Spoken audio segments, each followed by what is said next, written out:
As a trauma-informed therapist and also a childhood trauma survivor myself, I would like to bestow a suggestion to you if you are a trauma survivor.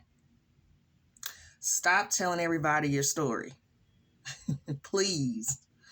So I know we are, post-trauma, we are told, tell everybody your story, let it out. Don't suppress it. Like, let people know what's happened to you. And that's really good, advice.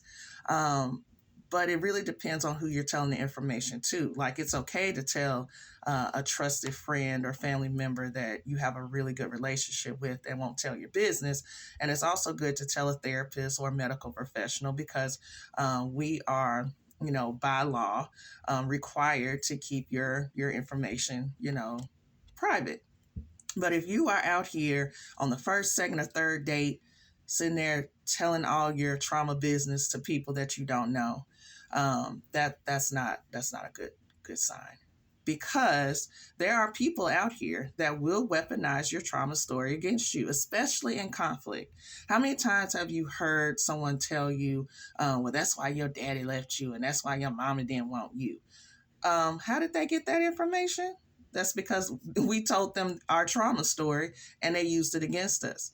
And so we have to be very mindful that not everybody should be privy to that information. This is something that is considered protected health information in the medical field or PHI.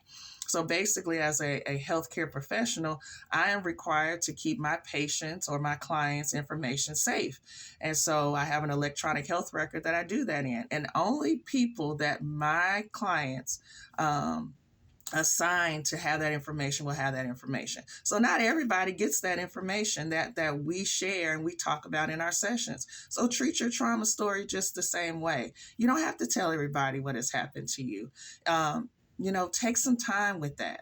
And then if you are with somebody who on the first, second, or third date or really early in the relationship and you guys really don't know each other, tells you their trauma story too, you might want to ask them, like, why are you telling me this so early? Like, we don't know each other like that. Because some people will use their trauma story to manipulate you. So if they're treating you bad, they can always say, well, I was abandoned when I was a child and you know that. And that's why I do the things that I do. No, ma'am. No, sir. That's not how we do things. So be very mindful and discerning about your trauma history, your trauma story. Treat it as protected health information. Keep it on a need-to-know basis. And also be very wary of people who disclose their information to you very early in the relationship because more than likely there's a reason for that. All right.